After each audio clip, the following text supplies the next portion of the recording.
Our minds are truly extraordinary instruments, intricate and powerful, designed for creation, contemplation, and problem-solving.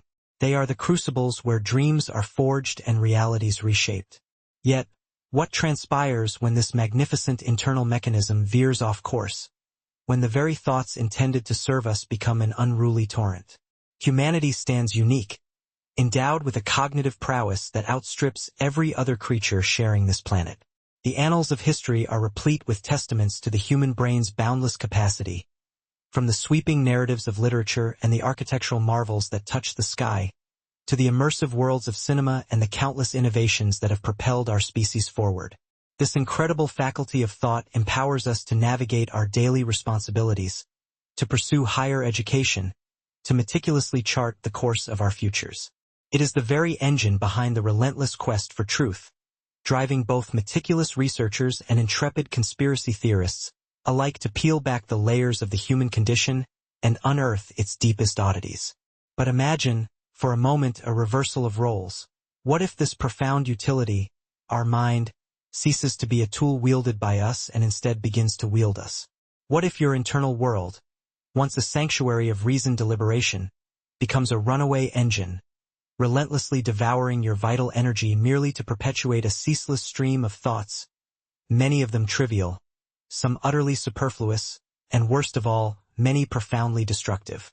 I'm here to illuminate four perilous manifestations of such runaway overthinking. Anxiety. To truly grasp the insidious nature of anxiety, one must first understand the fundamental power of thought. Your mind is a tireless creator, and its most potent creations are emotions. Whether it's the gripping sorrow of grief, the fiery surge of anger, or the chilling grip of fear, these are all visceral sensations meticulously manufactured by the neural pathways of your thinking brain. Indeed, those who suffer from extreme anxiety are, at their core, chronic overthinkers. They have meticulously constructed an endless labyrinth of what-if scenarios within the confines of their minds, exploring every conceivable negative outcome, every potential catastrophe that might be lurking just around the corner. This relentless mental rehearsal leaves them in a constant state of apprehension, perpetually plagued by a low-grade, yet utterly draining dread. This incessant worrying about an imagined future ruthlessly strips you of your ability to exist, truly exist, in the present moment. Allowed to fester, too much anxiety can plunge you into a profound state of misery and leave you utterly exhausted, mentally and physically. In its most extreme and tragic forms, it can even lead to the dark precipice of suicidal ideations and, horrifyingly, suicide itself. Yes, it is a stark truth, you can quite literally think yourself to death. Depression. While anxiety typically anchors us to a fearful future, depression, in contrast, often ensnares us in the unyielding clutches of the past. Certainly, the clinical understanding of depression as a sickness or disorder encompasses a far greater complexity than this simple dichotomy. However, at its most fundamental level, the repetitive, relentless rumination over past events and perceived failures becomes a corrosive acid, eating away at your present happiness and leaving you steeped in misery.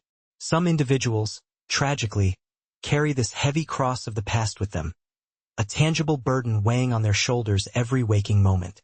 Day after day, they replay the events that transpired, endlessly reevaluating the choices made and the myriad ways things could have unfolded differently.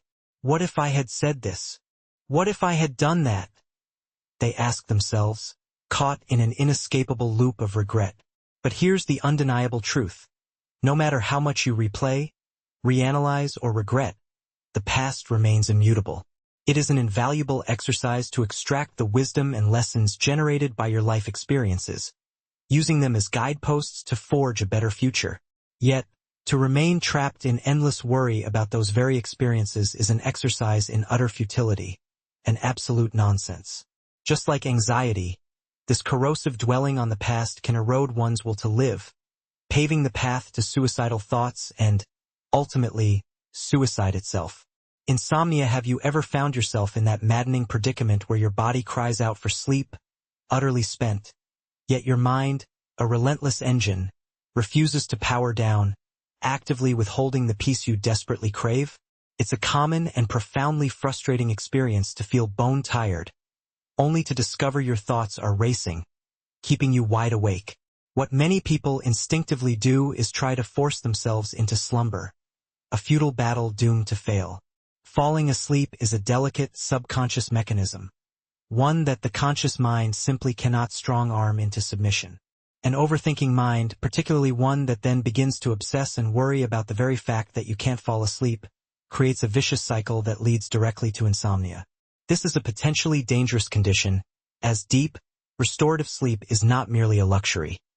It is absolutely essential for your holistic well-being and your ability to function optimally throughout the day.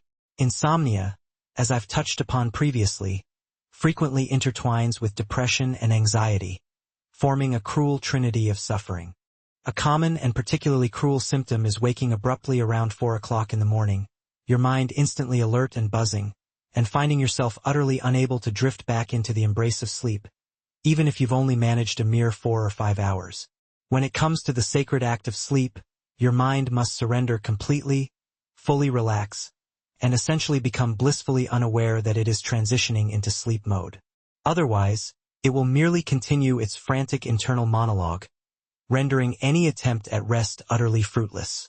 Paralysis, perhaps one of the most insidious consequences of overthinking, is its propensity to induce a state of inaction, a debilitating paralysis. You might find yourself drowning in a sea of ideas, each one vying for attention.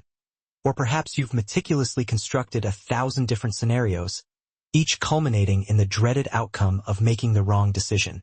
Before daring to launch a new business venture, or embark on a creative journey with a YouTube channel or blog, or even simply gathering the courage to ask someone out on a date, there always seems to be an insurmountable reason not to act. Yes, your business might fail. Your YouTube channel might languish in obscurity. Your blog might gather virtual dust. And yes, the person you ask out might indeed turn you down. But here's the critical difference. If you never take that leap, you are guaranteed a no-go outcome. Yet, a bewildering number of people paradoxically prefer the absolute certainty of no over the daunting uncertainty that accompanies the pursuit of yes. They are quite literally paralyzed by the intricate web of their own thoughts, unable to move forward, unable to decide. In essence, overthinking relentlessly leads to a tragic accumulation of wasted opportunities, dreams left unpursued, and a life lived far below its potential.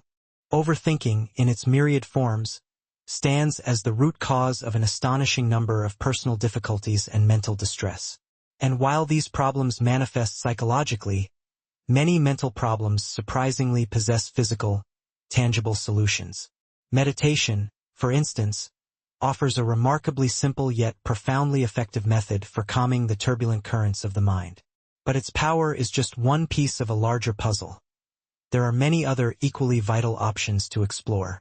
Consider the transformative impact of regular exercise, the grounding benefits of a wholesome diet, and the profound serenity found in a well-structured and thoughtfully scheduled life. Personally, I have long been acutely prone to the relentless grip of overthinking. For me, the ultimate antidote has proven to be a synergistic combination of invigorating exercise, tranquil meditation, nourishing diet, and a disciplined approach to structure, a lifestyle often simply